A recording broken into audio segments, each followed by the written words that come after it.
আসসালামু আলাইকুম এভরিওয়ান। আশা করি যে যেখানে আছেন সবাই সুস্থ আছেন, ভালো আছেন।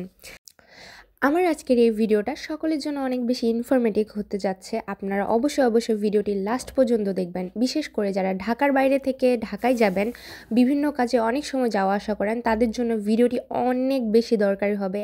আপনার বিশ্বাস না হলে আপনি পুরো ভিডিওটি দেখুন, তারপরে অবশ্যই আমাকে জানাবেন।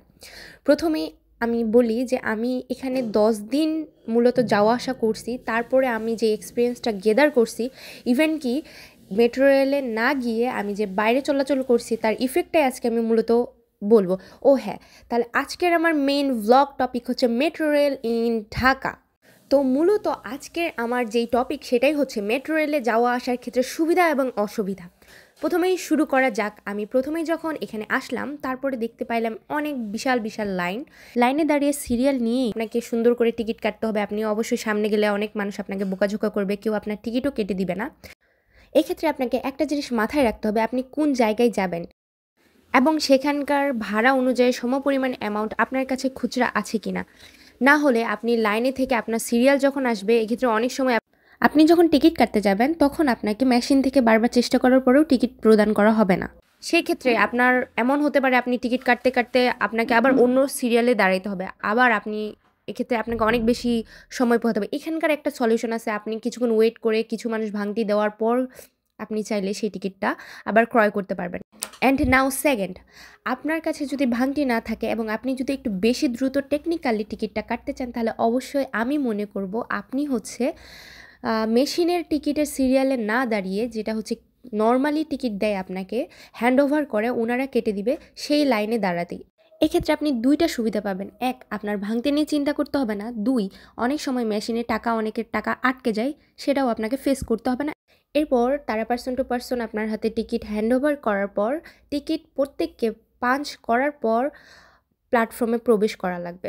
প্ল্যাটফর্মে প্রবেশের ক্ষেত্রে এখানে দুটো দিক আপনাকে অবশ্যই মাথায় রাখতে হবে, যেটা হচ্ছে 3rd নাম্বার পয়েন্ট, আপনি কোন স্টেশনে যাবেন। এখানে আপনাকে তারা দিক নির্দেশনা দিয়ে দিচ্ছে, আপনি উত্তরের দিকে যাবেন নাকি আপনি মতিঝিলের দিকে যাবেন, সেই অনুযায়ী আপনি সেই প্ল্যাটফর্মে চলে আসবেন। প্ল্যাটফর্মে চলে আসার পর এমন হয় অনেক সময় যে ট্রেনের মধ্যে পা ফেলার জায়গা থাকে না। এক্ষেত্রে আপনার যদি মনে হয় যে আমি কিছুক্ষণ বসে থাকি, কারণ মেট্রো রেল কিছুক্ষণ পরপরই আসে, এক্ষেত্রে আপনি 5-10 মিনিট অপেক্ষা করে নিতে পারেন, যেটা হচ্ছে আমার 4th নাম্বার পয়েন্ট। তারপর আসি 5 নাম্বার পয়েন্ট। মেট্রো রেলে বা যে কোনো জায়গায় গেলে আমাদের মেইন একটা জিনিস, আমাদের যে কোনো সবচেয়ে বেশি প্রয়োজনীয় ওয়াশরুমের ক্ষেত্রে অবশ্যই আপনি টিকিট না কাটলে এখানকার ওয়াশরুম ইউজ করতে পারবেন না, কারণ সেটা হচ্ছে এখানকার পাবলিক টয়লেটগুলো মূলত প্ল্যাটফর্মে, আর প্ল্যাটফর্মে প্রবেশ করতে গেলে অবশ্যই আপনাকে টিকিট পাঞ্চ করে তারপর আপনি প্ল্যাটফর্মে প্রবেশ করতে পারবেন। এবার আসি 6 নাম্বার পয়েন্ট।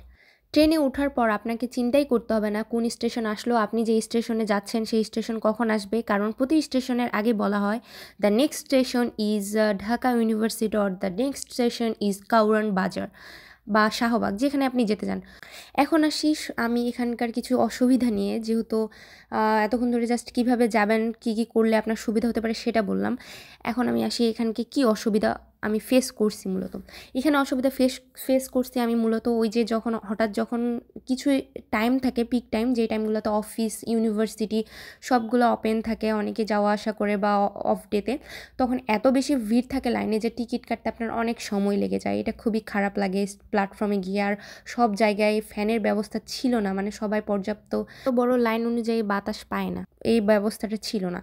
আর সেকেন্ড হচ্ছে প্রতিটা জায়গা থেকে আপনি চাইলেই মেট্রো স্টেশনে উঠতে পারবেন না, যেহেতু হচ্ছে মেট্রো স্টেশন শুধু মতিঝিল টু উত্তর পর্যন্ত, সেক্ষেত্রে আপনি এই রুট ধরেই আশেপাশে চাইলে আপনাকে নেমে যাওয়া আসা করতে হবে। এক্ষেত্রে আপনার একটা এক্সট্রা হেসেল পোহাতেই হবে। যারা হচ্ছে টাকা সেভ করতে যান, স্টুডেন্ট বা অন্য কেউ, তাদের ক্ষেত্রে অবশ্যই বাসটা ভালো, কারণ সেখানে একটু আপনি কম টাকায় যাওয়া আসা করতে পারেন। কিন্তু আমি এটা ভেবেও একদিন না 2 দিন মনে হয় বাসে চলাচল করছি, তারপর আমি দেখছি আসলে বলে মানুষ যে টাকা দিয়ে সময় কেনা যায় না, কিন্তু ভাই যখন আপনি মেট্রো রেলে বিশেষ করে ঢাকায় গিয়ে চলাচল করবেন তখন আপনি বুঝতে পারবেন আসলেই টাকা দিয়েও সময় কেনা যায়। বাসে চলাচলের ক্ষেত্রে কাছাকাছি যেই পরিমাণটা আপনাকে বাসের টাকাটা নেবে, সেক্ষেত্রে মেট্রো রেলে সেম পরিমাণ টাকা নেওয়া হয়।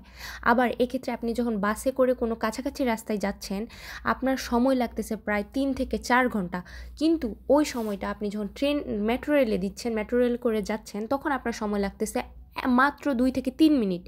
টিকিট কাটার সময়টুকু আপনার এক্সট্রা লাগতেছে, কিন্তু যেই জার্নিটা আপনি করেন ভিড়ের মধ্যেও আপনি যে প্রশান্তিটা অনুভব করবেন সেটা আপনি বাস, রিক্সা কিংবা সিএনজিতে সেই অনুভবটা পাবেন না। আমার কাছে মেট্রো রেল সত্যি অসাধারণ একটা আমাদের বাংলাদেশের এই যে নিয়ে আসা হয়েছে, এটা খুবই খুবই খুবই খুবই ভালো উদ্যোগ। সত্যি ঢাকা শহরে গিয়ে এবার আমি বুঝলাম মেট্রো রেল অনেকের সময় বাঁচিয়ে দিয়েছে, অনেককে একটা প্রশান্তিপূর্ণ একটা জায়গা থেকে অন্য জায়গায় চলাচলের ব্যবস্থা করে দিয়েছে। আমার মনে হয়েছে যে পুরো ঢাকা শহরের প্রতিটা জায়গায় যদি এই মেট্রো রেলের ব্যবস্থা করা হতো তাহলে আরও বেশি ভালো হতো। তো এই ছিল আজকে আমার ভিডিও। আপনাদের যদি এই বিষয়ে আরও কিছু জানার থাকে তাহলে অবশ্যই আমাকে কমেন্ট করে জানাবেন। আমার ভিডিওটি কেমন লেগেছে সেটাও জানাবেন। সকলকে অসংখ্য ধন্যবাদ। ভালো থাকবেন, সুস্থ থাকবেন। আসসালামু আলাইকুম।